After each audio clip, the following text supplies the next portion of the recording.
We'll get to our discussion item, which is actually a quasi-judicial hearing. And so I think we'll begin, with Mr. Lively is going to join us and introduce the topic, and we'll do a pretty presentation. After this presentation, we'll be conducting the public hearing portion of the meeting. We won't be taking any action today. I just wanted to make sure people understood that, and I'm sure that'll be clarified in Mr. Bradley's presentation. But if Mr. Lively, if you can begin, please. Thank you, Chair Quincy, members of the committee. I'm Matt Lively, Interim Director in the Communications Department. As you know, last month the city received an application for a cable franchise from CenturyLink. Comcast Cable currently has a non-exclusive franchise agreement with Minneapolis, which means that other entities can also seek cable franchises within the city. Today's public hearing is one of the steps that's required during the consideration of any new cable franchise. Before the public hearing is open today, in just a minute, Mike Bradley will make a presentation to explain the franchising process. Mike is with the firm Bradley, Hagen & Gullickson, and he's represented the city on cable issues for many years. After today's hearing, we'll continue to accept written comments from the public through this Friday on the application. You will not be taking any vote on the franchise today, as Chair Quincy mentioned, but within the next few weeks, we will be making a recommendation on whether to grant a franchise, and we'll bring that recommendation back to this committee for its consideration. So for now, I'd like to introduce Mike Bradley. Welcome, Mr. Bradley. Good afternoon, Mr. Chair and members, and thank you, Matt. It is a privilege to be in front of you today. As Matt said, my name is Mike Bradley. I am with the law firm of Bradley, Hagen & Gullickson. I've had the privilege of representing the city of Minneapolis for well over a decade now on cable franchising issues. And we are having a fairly unusual hearing today. That is a public hearing on a new cable franchise application. I don't think this has happened probably since the late 1970s, that a new cable franchise application has had a public hearing. So the purpose of this hearing that we're having today is to hear from CenturyLink and the public on that cable franchise application. And as Matt and the chair mentioned, there'll be no final action taken today. The purpose of my remarks is to give the council and members of the public a little bit of the background on cable franchising in the city, the events leading up to the submission of an application by CenturyLink for a cable franchise, then the application process, the public hearing process, and then the process that we will follow post-hearing.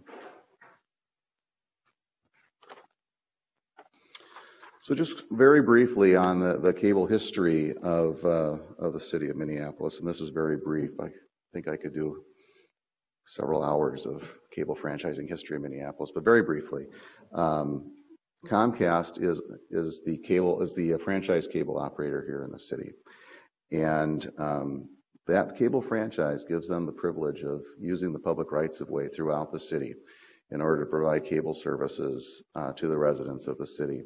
It's a very valuable privilege, as you might imagine. In order to provide cable service in the city of Minneapolis or any franchising authority in the country, the cable operator has to have a cable franchise, and that's a requirement under federal law. And that franchise in the city of Minneapolis allows Comcast to generate millions of dollars every year from providing that service to residents. Comcast, through its predecessors and interests, have held a cable franchise here in the city. My slide says since 1983, and really 1983 is when they built the cable system here in the city. The franchise was actually initially granted in 1979. There was litigation that followed that grant of the franchise, and ultimately the cable system here started to be built in 1983. So some of you that have been around for a while, either on the council or in the public, may remember that Northern Cablevision was our first cable franchised cable operator. It was then transferred to Rogers, then Paragon, then Time Warner, and then ultimately Comcast in 2006. The franchise, it's important to remind the public and ourselves that the cable franchise that Comcast holds is non-exclusive. So the city has the authority to franchise additional cable operators. The cable franchise with Comcast right now is set to expire in 2021.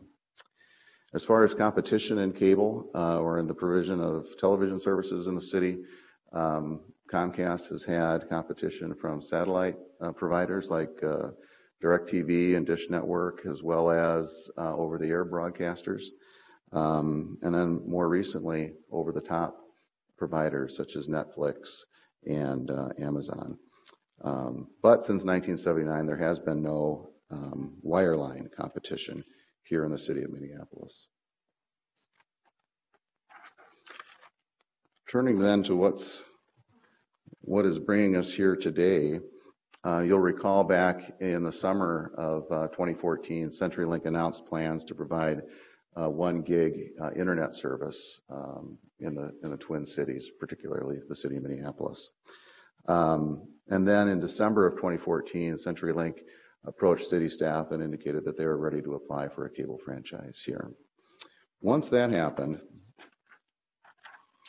city staff began following the process that's laid out in Minnesota statute. So it's Minnesota statute section 238.081. The first step in that process is to publish a notice of intent to franchise, which we did in Finance and Commerce. The state law says that you have to publish notice in a paper of general circulation once a week for 2 successive weeks. And we did that on December 23rd and 30th. State law also requires that you indicate a deadline for submission of applications for cable franchises. That deadline has to be 20 days, at least 20 days after the first date of publication. And that was done. The deadline listed in the notice was January 20th, 2015, which was well past the 20-day minimum deadline. The city received 1 application for a cable franchise, and that was from CenturyLink. It was received on January 20th, 2015. It was timely. State law requires a public hearing and notice of that public hearing in the notice of franchise, notice of intent to franchise. And we noticed the Ways and Means meeting today as the day for the public hearing. In addition to the notice of intent to franchise, once the city received an application from CenturyLink, the city followed up with a request for additional information from CenturyLink. That was done on January 28th, 2015, and CenturyLink responded to that request on February 16, 2015. And I believe all of those documents were linked to for the public prior to this meeting.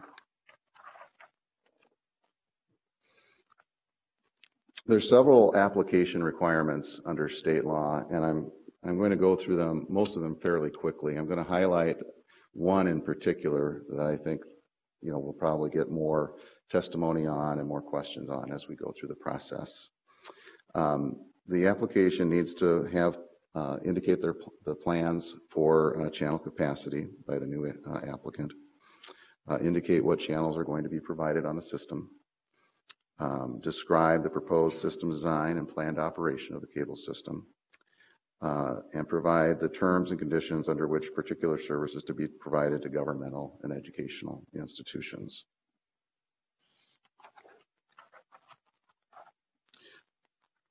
The application also is required to have a schedule of proposed rates. And then this middle requirement is the one I highlighted and bolded here for you. And really, I think is kind of the focus of some of the comments that you'll hear today. So that requirement is a time schedule for construction of the entire system with a time sequence for wiring the various parts of the area requested to be served in the request for proposals. That in the request for proposals is really old language. There's no longer a requirement to do a request for proposals for cable franchises. It used to be over 10 years ago, but in the application. So I highlighted that because there's a requirement in state law that requires all initial cable franchises to indicate how the cable system is going to be built over a period of time. And that statute, which is 238.084, subdivision 1M, requires that all cable franchises in the state of Minnesota have language that say that a cable system will be built out by 50 plant miles a year, and that the entire system will be complete within 5 years. It's CenturyLink's position, and I'll let them explain it more, but I'll just very briefly indicate that it's CenturyLink's position that that language is preempted by federal law, and I suspect that others may have another interpretation of the law, and we'll hear from those parties today. It's not the purpose of this hearing to make decisions on who's right or who's wrong, but to listen to both of those sides. Applications also need to have a statement indicating the applicant's qualifications and experience operating a cable system, to identify which cities or franchising authorities the applicant has franchises currently, any plans for financing the cable system, a statement indicating what its ownership structure is, and then if there was any omissions or variations from the application procedures under state law, they have a statement explaining why it was that they deviated from the requirements. As Chair Quincy noted, this is a quasi-judicial process for reviewing a cable franchise application. So when you're doing cable franchising as a city, you'll require documentary evidence in the form of the application, and it will allow testimonial evidence, which is what we'll be hearing today at the public hearing, and then ultimately a final decision will be issued by the city. To be upheld, any decision must not be arbitrary, oppressive, unreasonable, fraudulent, under an erroneous theory of law, or without any evidence to support it.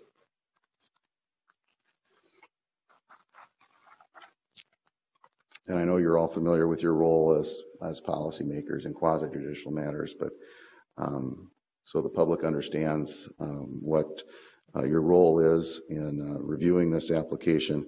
The role of the policymakers is to preside over the cable franchising process as a neutral and impartial decision maker, to base your decision only on the information that is before you and that is included in the formal record of the proceeding.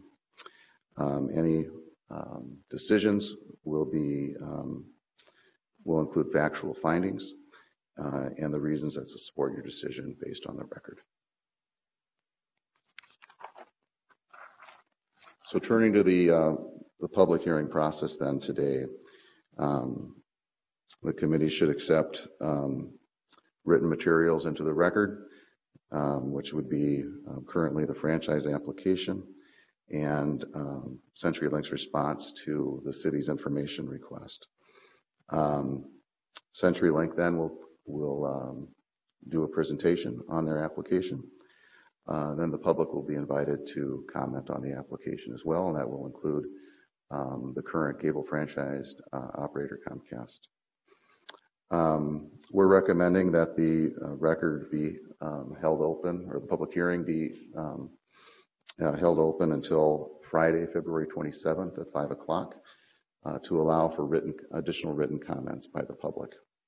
And those written comments can be directed to the cable officer, who is also the communications director, Matt Lively, or the city clerk. On Friday, February 27th, 2015, 5 o'clock, the public hearing would then be closed. Following the public hearing, once the public hearing is closed, the cable officer will then prepare a written report with a recommendation to the committee, as Mr. Lively mentioned. Ways and Means will receive the report from the cable officer and then recommend action by the city council. And of course, the city council would be the final decision maker ultimately. So with that, I think that's, there's one more slide. We have the record. So the record is going to contain documentary evidence, testimonial evidence, cable officer's report and the city's written decision. The documentary evidence will include the published notice of intent to franchise, the application from CenturyLink, any supplemental filings from CenturyLink, and other documents received into the record today at the public hearing, or received by the cable officer or city clerk by 5 o'clock this Friday. Testimonial evidence will be from the public hearing today. And with that, that's my presentation. I'd be happy to answer any questions you might have regarding the process. If there are none, I will turn it over to CenturyLink for their presentation. Let me just check in. Thank you very much, Mr. Bradley, first of all, for doing this work and issuing the request for the application and all of the work that you went to assemble that, especially the additional information that we've requested. I guess I have a question. I think it's from Mr. Ginder for Mr. Bradley. I just want to check on process. If the council members had questions, who would we be asking questions of? As part of the public hearing, or is it staff presentation, or would that be part of the public record, the responses to those questions? Mr. Chair, my position, you can ask questions either of staff during this public hearing. You can ask it of CenturyLink. Any questions you might want to ask at this time would be appropriate, and you could direct them to either staff or to CenturyLink. Okay, thank you very much. That just helps me kind of figure out what's doing what. Because I know during normal public hearings, we're in an information gathering, listening mode, and I assume that's what we're going to be taking on, but it gives us an opportunity to ask questions, and I want to make sure that was the opportunity. So that's it. I think what I'd like to do is to invite CenturyLink to join us for the first portion to officially open the public hearing, and this testimony would be part of the public record. But CenturyLink, you'd be first up if you'd care to join us. Thank you, Mr. Chair. We'll be hearing from Dwayne Ring from CenturyLink first, and then Jim Campbell from CenturyLink after that. I like Mr. Ring's name. I think it's a great name for a phone. It's a good ring to it. Right? It has a good ring to it. Yeah. Good, thank you. I've never heard that before. Yeah, it's the first time today, huh? Members of the committee, thank you for inviting us to speak today at the public hearing on franchising, and thanks to the staff for helping us through this process. My name is Dwayne Ring. I'm the president of the Midwest region for CenturyLink, located right in downtown Minneapolis, in fact, right across the street. Until now, the cable company has had a monopoly on television service in Minneapolis. Today, CenturyLink is here prepared to bring a choice and bring the benefits of competition to Minneapolis. Our service, what's called CenturyLink Prism TV, runs off an internet protocol network that serves as a video backbone for higher quality pictures, interactive features, and an IP-based application system. The video content travels CenturyLink's managed two-way IP network and arrives at the customer's home, usually via fiber optic cable, sometimes via copper cable. And at the home technology, providing more interactive TV experiences. Prism TV always has the newest technology because it's continually refreshed and updates automatically. CenturyLink in Minnesota employs approximately 3,000 people, with the majority of those jobs located right here in the Twin Cities. More than half of the CenturyLink employees in the Twin Cities are represented by the Communications Workers of America Union. This includes the approximately 200 Prism trained network technicians and an additional 300 network technicians that work on our systems daily. CenturyLink also employs 100 network engineers in the Twin Cities who work in partnership with the network operations team to plan, build, and deploy service. Deploying CenturyLink's Prism TV in Minneapolis also takes experience. I'm here as a 30-year employee of CenturyLink, and I personally led the successful effort to bring Prism Television to CenturyLink's first market 10 years ago in La Crosse, Wisconsin. Last year, I helped lead the Prism deployment in Omaha, Nebraska, and I will be here to lead this deployment as well. Today, CenturyLink currently offers Prism television service in 14 markets across the country, including Phoenix, Denver, Colorado Springs, and Las Vegas. Here in the Midwestern region, we have Prism television in Omaha, Nebraska, Jefferson City and Columbia, Missouri, and La Crosse, Wisconsin. Today, approximately 2.3 million homes across the CenturyLink footprint have access to Prism. Currently, amongst those 2.3 million homes, we have 300,000 customers across the country. Deploying PRISM in the Twin Cities is a significant undertaking for us. It's one that takes a company just like CenturyLink with the viability, the capital, the skills, and the focus to get the job done. CenturyLink is the third largest telecommunications company in the United States. We rank 158th on the Fortune 500 list of top companies in the United States. We provide data, voice, and managed technology services in local, national, and selected international markets throughout our high-quality advanced fiber optic network and have multiple data centers throughout the globe. We are also a global leader in technology and cloud infrastructure for business customers. Today, CenturyLink is providing service to more than 80% of the Fortune 500 businesses. As you know, our application, bringing CenturyLink's PRISM TV to Minneapolis, is a very significant investment for our company. It is a significant investment in the infrastructure and the technology we're making right here in Minneapolis. I'm proud of our ability to make that investment as both a business leader in Minneapolis, but also as a resident of the city myself. I personally look forward to continuing the work that we've built on together with you to expand PRISM in the Minneapolis market and bring choice and competition to your constituents. Based on our application and record set today, we are confident that we have the technological, managerial, and legal qualifications to earn your approval to deploy these services. Joining me here today from CenturyLink is Jim Campbell, the Region Vice President of Regulatory and Legislative Affairs. Jim is here to make a presentation on behalf of our application and will answer any questions you have at close. Thank you. Thank you, Mr. Brink. Jim. Mr. Campbell, please welcome. Thanks, Jeff. Mr. Chairman, members of the committee, thank you so much. As Dwayne said, my name is Jim Campbell, the Regional Vice President for Regulatory and Legislative Affairs. I think Dwayne said it best. I want to thank staff as well for all the hard work we've done. Although we filed a month ago, this work has been going on for months now, and their diligence and their efforts have been much appreciated. I think Dwayne said it clearly. Our application speaks for itself. I certainly don't want to repeat that. We definitely stand ready to bring the benefits of competition to residents of Minnesota. And I'm sure you'll find that we meet the qualifications of the legal and technical and financial qualifications to provide this product. You know, Mr. Bradley said it best. This is a unique process, and that's kind of too bad. 36 years ago, the original franchise was granted, and 23 years ago, the FCC eliminated exclusive franchises. Yet here we are in 2015, and there's nobody else competing in the cable world. That's too bad for residents of Minnesota. You know, the benefits of competition clearly show that consumers win when you have facilities-based competition. And the FCC studies have shown that incumbent cable operators generally behave better when there's another wireline provider. And we've seen that in other markets where we've launched PRISM, that the incumbent operator has actually reacted very well, and it's the residents who win. But it's too bad we haven't had that here in Minnesota.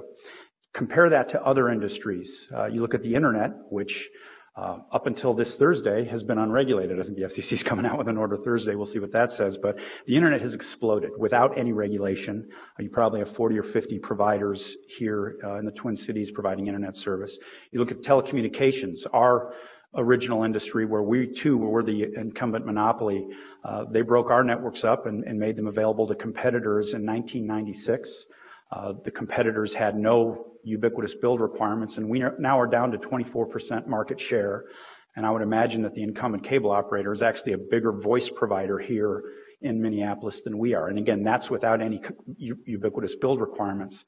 And here we sit again in 2015, and there's no competitor that's bringing those benefits to residents of Minneapolis. So the issue of the day here, and once we get through the application, you peel the onion away, is in fact the build-out requirement in state law that Mr. Bradley mentioned. Little bit of history. As you know, in 2003, 2004 timeframe, AT&T was working across its territory seeking state legislative relief and removing franchising authority from local government up to the state governments. And they were probably 27 states do that currently.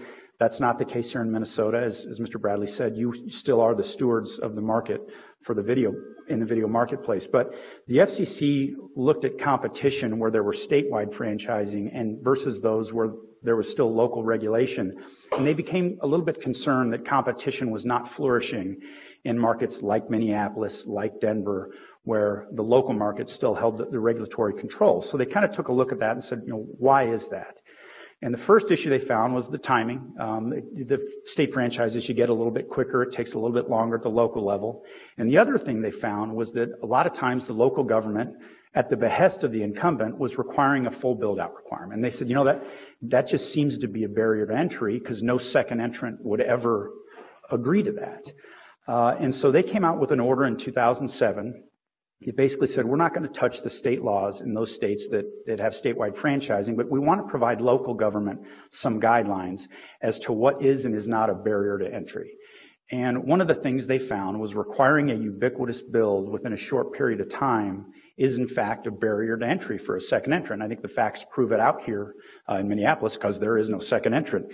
I'd like to quote from the FCC, if I may. Please excuse my glasses. They said in their order, because a second provider realistically cannot count on acquiring a share of the market similar to the incumbent share, the second entrant cannot justify a large initial deployment. Rather, a new entrant must begin offering service within a smaller area to determine whether it can reasonably ensure a return on its investment before expanding. I think what they were saying there is that if a local government requires a ubiquitous coverage requirement within a certain time frame, that's a barrier to entry for a second entrant. Here's where the issue gets a little bit interesting. Minnesota has a state law, as Mr. Bradley said, 238084, that requires a 5-year build. Now that law was lobbied for and advocated by the incumbent cable operator, probably for the very reason the FCC very problem the FCC was trying to avoid. There is a footnote in the FCC order which states, this order, the one I just quoted you from, does not apply to state law, any state laws that are in existence today. If you look at the legislative intent, what they were trying to do was not touch those states that had passed state laws for statewide franchising in those recent years because there really wasn't a record on how competition was flourishing. It was designed to require, or the prohibition was directed at local governments, and the footnote exempted the state laws. It did not, in our minds, exempt a state law that requires a local government to act. Now, the state law in Minnesota is unique. I've never seen it in any other state. It's not a statewide franchising statute. It's a state law that requires local governments to act. So the FCC, in their order, stated that the barrier to entry of ubiquitous build, that's exactly what they were trying to prevent. And so a state law that requires local government to include that in their franchise would be covered under a preemption of this order. And that's why it's CenturyLink's position that the state law in Minnesota has in fact been preempted. Again, we look forward to bringing the benefits of competition here. You don't have anybody else knocking on your door. You probably won't. And I think it's the residents of Minnesota who will win at the end of the day. If I could note another thing, Mr. Chairman, we did review a letter submitted by Comcast in the record today. In this letter, there is a pretty overt suggestion that CenturyLink has somehow discriminated in its deployment in Phoenix. I reviewed our current deployment as of last night in Phoenix, and I think that the record would clearly indicate that the allegations made by Comcast are not only wrong, but dead wrong.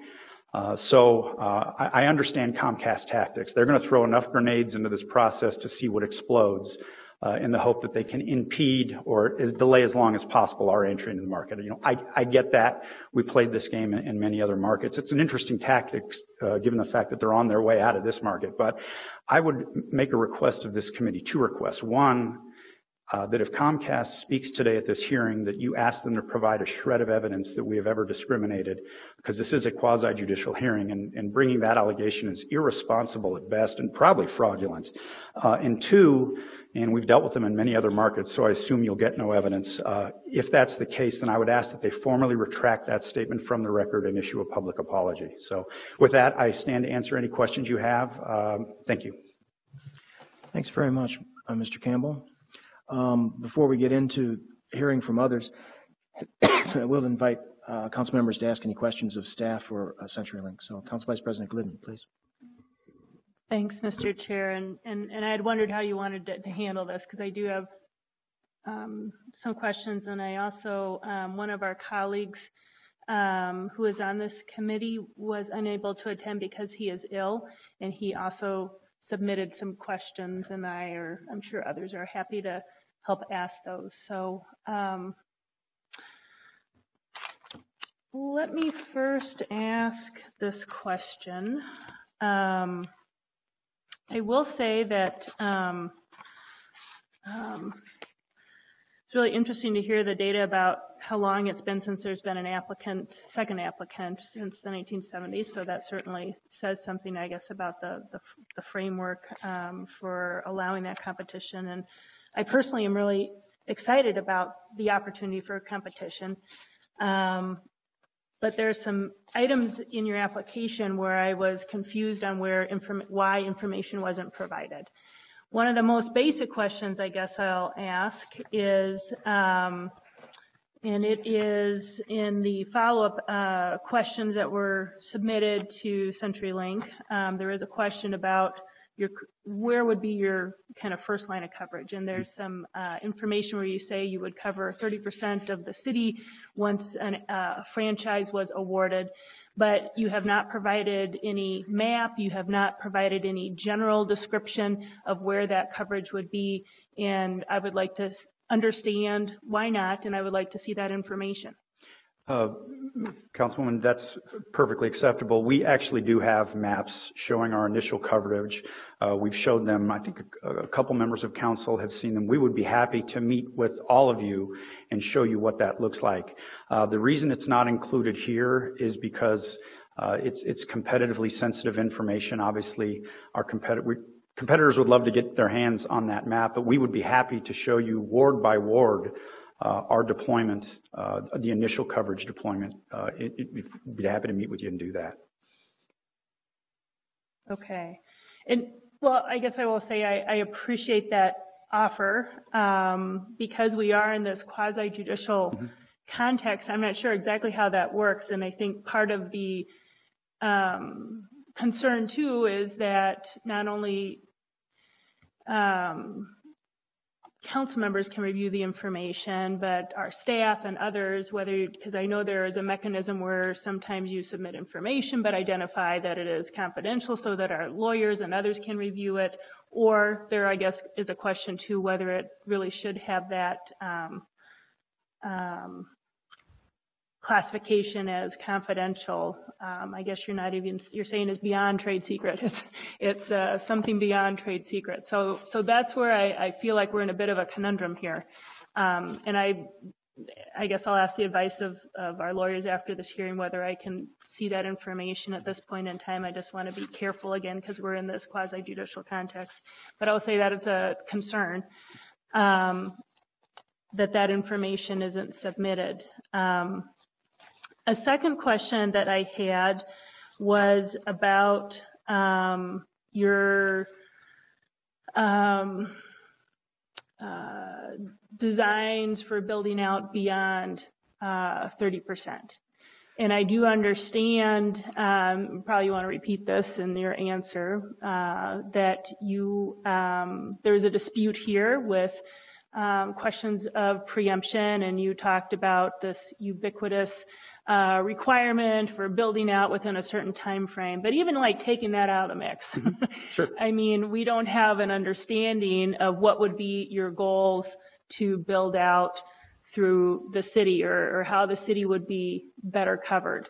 Sure. So can you tell us a little bit more about that answer and what are your plans? Sure. So absolutely. The FCC, when they came out with their order, did say that while a ubiquitous coverage requirement is a barrier to entry, if you had an initial minimum requirement with further expansion tied to success, that is a reasonable approach, and that's the approach we're taking here. So we would have a provision in the franchise that says at a minimum within 2 years of the agreement, 3 years of the agreement, CenturyLink will cover a percentage of the city, and we'll negotiate what that percentage is. We'll probably go way past it, and I'll explain that in my answer as well. But then we would take a snapshot of what that coverage looks like on the 3rd anniversary. So I'm just going to use flat numbers here. Let's say we passed 50,000 homes on year 3. The agreement would say that we don't have to expand until we hit, and the number we've used in other markets, and we'd probably use it here, is 27.5% market penetration. So once 27.5% of those folks actually call us and sign up for our service, we would be required to expand our network to an additional percentage of the city. Then we would take another snapshot and repeat that process until we built out to the entire city. So what our agreement is a market success-based model. What you're saying is, okay, as a second entrant, we realize you can't go everywhere on day one, but as you're successful, you should be required to keep moving. And that's the approach we've taken in 50 other cities and the one we would take here as well. So I'm a little bit confused, though, Okay. because this is the application, Right. opportunity for you. And it seems like this would be the instance when you would let us know if that's sort of putting your best foot forward, what would that look like? So say, you have some model that you've used in other cities. Sure. Where you have a way that you're then able to, I guess, finance more build out by getting certain market penetration. I guess that's kind of the theory. But why wouldn't you tell us more about that here? Because at this point, there's nothing that helps us understand what would be the commitment of CenturyLink to serve the city of Minneapolis. Sure. Councilwoman, we've had those discussions with staff, and as we've moved to this proceeding, we advise the purpose of this proceeding is basically to decide the application and whether we're technically legal and financially qualified. I can tell you what we've done in other markets. For example, in South Denver, we've agreed in 7 franchises to cover a minimum of 15% of the city within 3 years. And then we would expand on that as we hit 27.5% market share. Let me tell you what we've actually done in those cities. Even though we agreed to a minimum coverage of 15%, the lowest percentage we cover is 60% after 8 months. In Omaha, we agreed to cover a minimum of 25%, which is a little different franchise because one franchise covers most of the market. After 2 years, we're at 53%. In Colorado Springs, we agreed to an initial coverage of 20%. After 18 months, we're at about 62%. So in all of these cities, we've gone well past our initial commitment. What we can't do is we've set that commitment pretty standard across the board, that percentage, and because we have to deal with, we have 300-400 of these things to get in the markets we're trying to deploy, these franchise agreements. So as you know, cities all talk and they know what other cities have agreed to. So if you agree to a little something more here, it kind of stair steps its way up as you move across the board. But our track record has clearly indicated we have gone well past what we've committed to. And that's the same here in Minneapolis. Right, and that's helpful. I mean, I think that speaks to just your past history as a company and how you commit to an area, but we're sort of in this framework, and I understand you kind of disagree with kind of this, again, this preemption issue, but as I understand it, under Minnesota law, there is this requirement for getting some, I'm looking for the language right now, but the information that tells us how you're planning to expand in the market. Mm-hmm. And that's where I'm having a little bit of a challenge because we don't have the map showing the 30% coverage and then have that understanding of how you would progress past then. So I just want to kind of put that out there. And again, this is opportunity for you to kind of think about what additional information you want to submit into the public record that supports your case. I just really want to put this out there as an opportunity for you to be considering and how we're trying to understand and consider our obligations under state law as well.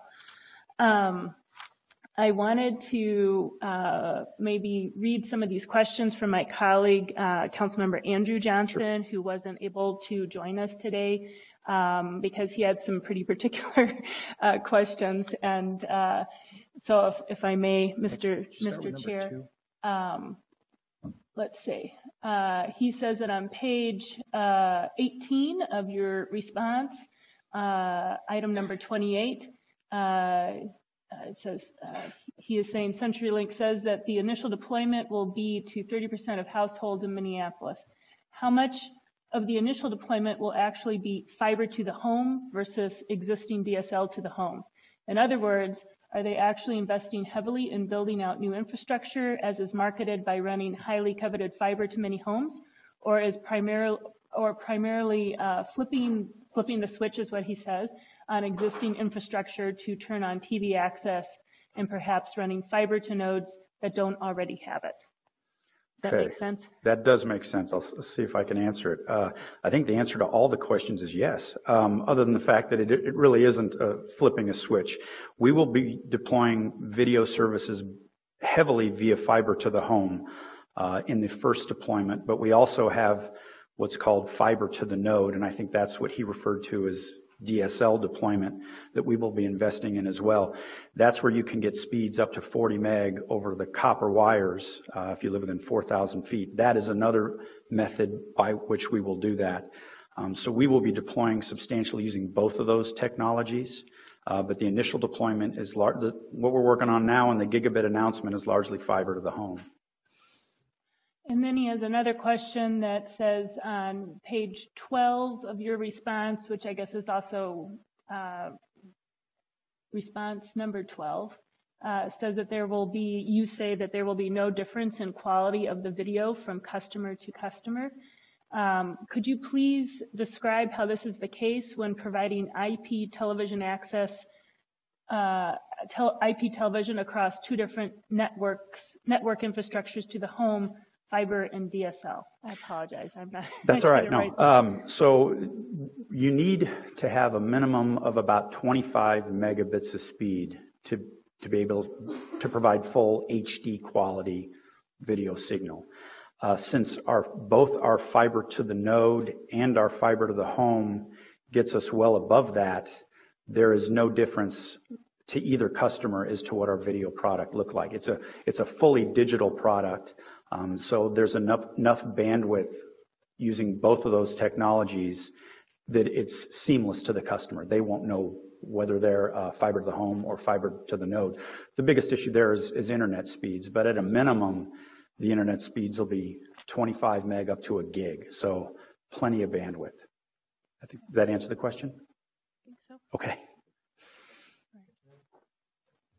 Thank you. I'm sure there's going to be more opportunities. One of the other things before I invite Councilmember Yang to ask his question, are there other cities in the state of Minnesota that are using the PRISM system?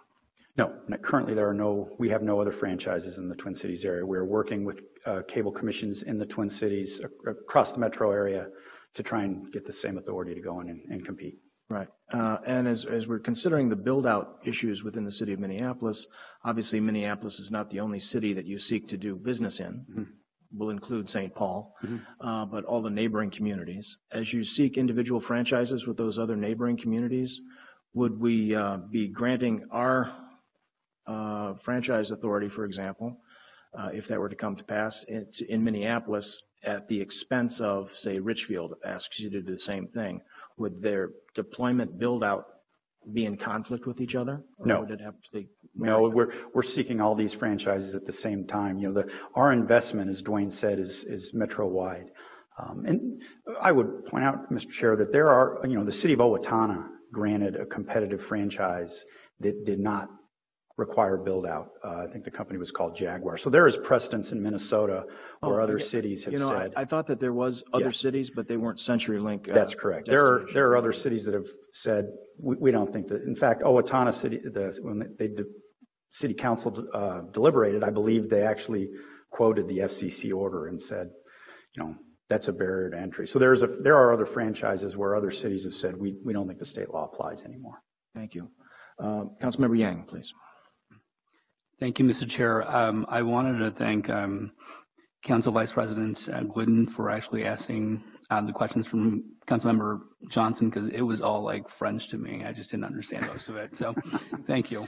I hope I have a simpler question, but I'm going to try to ask it maybe in two different ways. And, Mr. Campbell, you talked about build out in different cities that CenturyLink has been in, and the build out has started small, but I mean in a year or two, I mean it expanded quite a bit. And I wanted to ask, with regards to those specific cities, I don't really care necessarily about I guess the expansion of the build out. I'm just wondering the parts that were not built out. I mean, what made CenturyLink decide not to build out, or what made it put it as a lack of prioritization with regards to the parts that weren't built out? How do you guys make that decision? Obviously, did that make sense? It does make sense. Okay. And you're going to hear a lot of things like redlining and cherry picking. I get all that. That's this incumbent's tactic to do that. And it's an argument that's complete without merit. Redlining is illegal. But we actually, when we look at that, we look at where it's probably cheapest to get the network distributed. Certain areas are going to be more expensive than others, whether it's how far they are from the central office, how many nodes might be in a given area. So the first thing we're going to look at is where can we spend the most to get to the most people. Obviously, that's your initial deployment. And then, you're going to look at things like density. Obviously, video service is a lot better in dense markets where there's a lot of homes served. Each one of these nodes can serve 400 to 500 homes, and where you get a lot of them, that's the best bang for your buck. Ironically, this gig deployment is going to areas that are closest to the central office. So our fiber to the home deployment is actually going to start initially in the areas that were bypassed in the earlier generations of internet. And so it's the areas that are closer to downtown. That's one of the areas we're looking at to go to first. So those are the factors that come into it. Does that answer your question? Yeah, kind of. Sure. Let me expand on that. Sure. So, I mean, using what you just described there, I mean, basically, areas that are closer to downtown probably will, get built out. Even if they don't get built out, let's say within the first 30%, I mean, shortly thereafter, I mean, it's likely that they'll get built out, assuming density and those sorts of things. Whereas, let's say, a place that has less density, such as, a place that, let's say, has just only a few homes here and there, spread across maybe a certain area. I mean, that's going to be kind of on the back burner, right? Is that kind of what you're saying? Yes, that's right. I mean, if you're going to spend $1,000, you'd rather hit 1,000 homes than 10. Right. But it won't be on the back burner. It'll be, as we're successful, we will expand. And in the markets we've launched, we've done very well within 2 to 3 years of getting some good penetration into these markets. Okay. And Mr. Campbell, with regards to, I mean, I imagine getting into the cable business here in the city of Minneapolis, I imagine, you guys need to do, let's say, different customer service centers and those sorts of things. I mean, what's the plan with regards to that if that were to be the case? Or, are you just going to use existing downtown buildings that you guys have in terms of, reaching out to your future customers? As far as selling? Right. Well, yes, we're going to use our existing facilities. We have, centers here in the Minneapolis area that we currently sell our other products, our broadband and voice products. So we're just going to add the video product to that bundle. And it's incumbent upon us to do the best job we can to sell it. Thank you, Mr. Chair. Thank you. Not seeing any other questions at the moment, so I want to give you a chance to rest and get ready for the next round. All right, get another sip of water. Thank you, Mr. Chair. We're going to be able to continue the public hearing portion of the meeting, and I think I'm going to invite Mr. Long. I don't know if you'd like to make any remarks. Comcast has certainly submitted a letter of comment, and I wondered if you wanted to highlight some of that for the committee members and the public. Thank you for the opportunity, Mr. Chair, council members. My name is Mike Logan with Comcast. No, I don't think I will take the opportunity to highlight much of the letter other than to say that we've submitted it. Comcast is very proud to serve the entire city of Minneapolis and would expect and hope that for purposes of both competitive equity as within our franchise as well as for community equity in terms of access to the products that my colleagues from CenturyLink mentioned, not to mention in accordance with the FCC rulings as we see them, both the 621 order and those of the past, as well as state law, that you would look at any new franchise entrant, competition that we welcome openly and excitingly, as it will create a dynamic market here in the Twin Cities and in Minneapolis. But we'd hope that you look at those considerations as you take this under advisement. And that's all. If we can be of additional information or service, our doors are always open and we're happy to answer questions. Thank you. Thank you, Mr. Logan. Okay, we're going to be able to continue any other public comments. I know we've had one person sign up. It's Mr. Rhodes. If there's anybody else that would wish to sign up, you could notify the clerk or just raise your hand. But Mr. Pete Rhodes.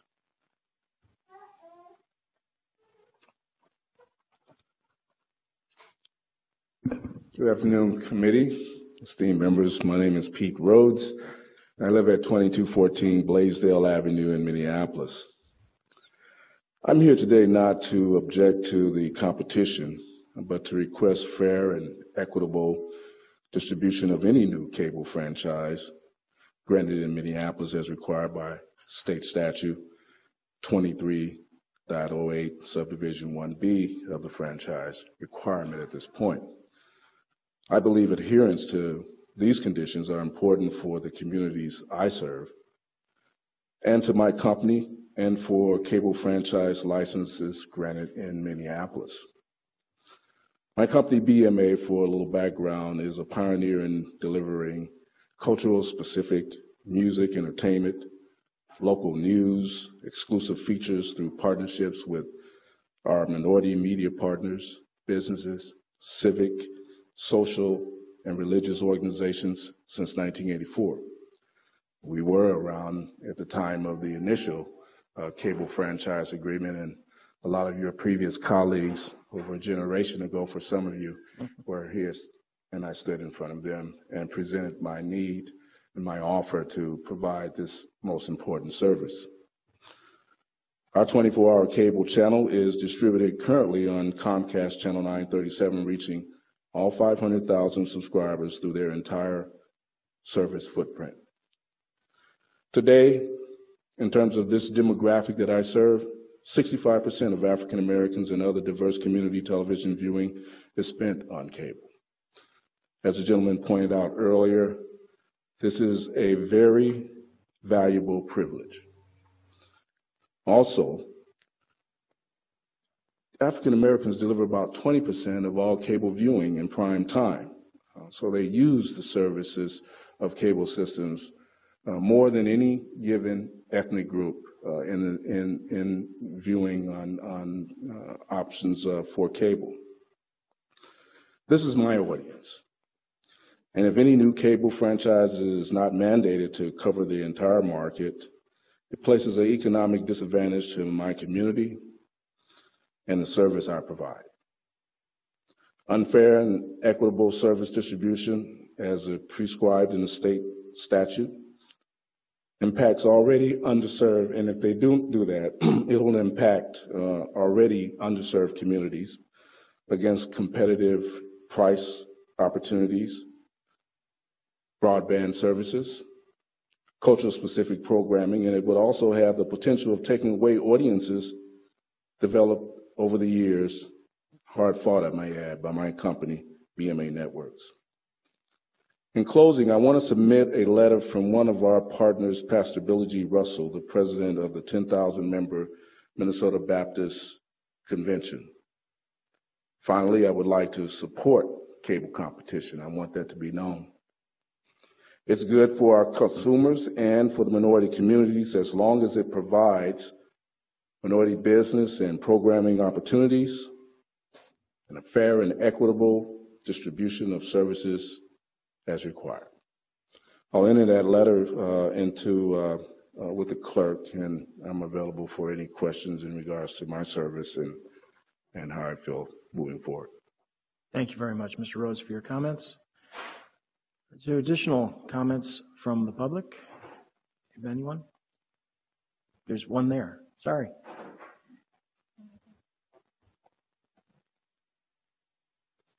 Go ahead and come on up. Why don't you, if you could, stand right behind the next person and we can keep the queue moving. But if you could introduce yourself with your name and address, and appreciate your comments, including the runaway. I'm Amanda Axvig, and Molly's my runaway over there. I live at 2016th Avenue in Northeast, and I am a small business owner who works out of my home with childcare 4 days of the week. You can figure out which one I don't. But anyway, my main concern is that I just want to make sure that it's, on record, the importance of making sure that all of these service providers are playing by the same rules. And the 30% just doesn't seem acceptable because we don't know, where that rollout's going to take place. This is rumor mill, of course, but I have heard that's not going to be in my area. Obviously, I can't confirm that. But I just can't imagine seeing my rates jumping up for an, unknown amount of time because, it's just at 30%. Where is that going to be? So I just wanted to make a brief statement saying that I feel that proposing that reach is not acceptable. Thank you very much for your comment.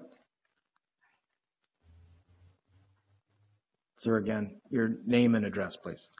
My name is Mahmoud Warder. I live in Midtown Phillips neighborhood. I have a question, but I think most of the question I have, City Council Elizabeth Gilden has asked, so I don't have to repeat a lot.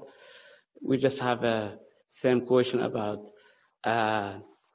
and same rules apply to everybody, and we are concerned about the 30% services, and we would like all the city neighborhoods to be served equally and fairly, and that's I have to say. I have a letter to give to the city clerks later on. Thank you very much. Thank you, Mr. Wardier. I just wanted to highlight, we do have your letter, I believe. So yeah, you have that letter. That's one of them, but I have another one now. An additional one, thank you. Yes. Well, we'll be sure to include that additional letter as part of the record as well. I also want to note we received a letter of support from the Communication Workers of America, and that letter is also part of our public record. Is there anybody else that would wish to contribute, comment? Anyone? Anyone? Well, thank you. I'm going to give Mr. Lively the last word. That catches you off guard, doesn't it? Yeah, I'm sure you can. Excuse me, Mr. Lively, while you prepare your thoughts for a question yet answered or asked, Council Vice President had a comment. I just had a questions probably for Mr. Bradley because there was this case from Owatonna that was cited in the materials, and I take it that is not CenturyLink because they said they haven't entered Minnesota markets yet. And I want to know if you could give us a little, since that case was in there, a little background. That's a very recent case that I assume may be also being appealed. Thank you, Mr. Chair and Council Member Glidden. It's calling it a case. It really isn't a case. Okay. It's a situation that that Owatonna was in. The city of Owatonna made a decision to grant a cable franchise to a company called Jaguar Communications. The incumbent cable operator, if I'm not mistaken, is Charter in that community. My understanding in that community is that the cable franchise with Charter, or the incumbent cable franchise operator, whether it was Charter or Mediacom, I can't remember which one it was, had expired. But they did agree to a new cable franchise with Jaguar. It's my understanding that the cable franchise did not contain the exact build-out language that I mentioned in my presentation about a 5-year mandatory build. It contained language that had a required build-out to a portion of the city, and then once penetrations rates hit, I think 49% in that area, that they would agree to build to other areas of the city. But it's my understanding that that decision was not appealed, and I believe the appeal time has now run, but it was done, fairly recently, within the last 3 months. Okay. Thank you very much. Mr. Lively, my closing question was about Minneapolis channels, our 9 channels, MTN, and what's in it for the city of Minneapolis. Beyond the franchise fees themselves, what are we talking about in terms of PEG and some of the other things?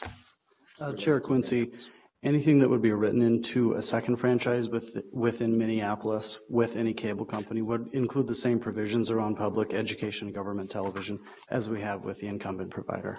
Does that answer your question? It does. I just wondered if you could highlight, I think we have 9 channels available, and that would be included in any subsequent. Chair Quincy, that's correct. We do have 9 channels, 3 of which we currently use for city government purposes. And then there are also channels available for public access, which is MTN, in the schools as well. So those are things that we would receive in any cable franchise, regardless of who that operator was. There would be PEG fees, which are public education government fees, which are paid on a per subscriber basis monthly. That would also be common to any cable provider that we had in the city, as well as we've talked about, franchise fees, which are for the use of the right-of-way. Thank you very much. So with that, I think I'm going to close the public hearing portion of this issue with the understanding that written comments and questions are still welcome through the end of Friday, February 27th at 5 p.m., and that will be the official close of the public hearing. But so can we get on for the rest of our day? I'm going to have to close today's meeting. But thank everybody for their work on this issue, the application, and from the comments from the public. And we look forward to the next round of response on the status of the application as a recommendation to this committee and to the full City Council. So with that, we'll receive and file this presentation. All those in favor of that, please say aye. Aye. And that passes. And we are adjourned for the day as we've concluded our business. Thank you.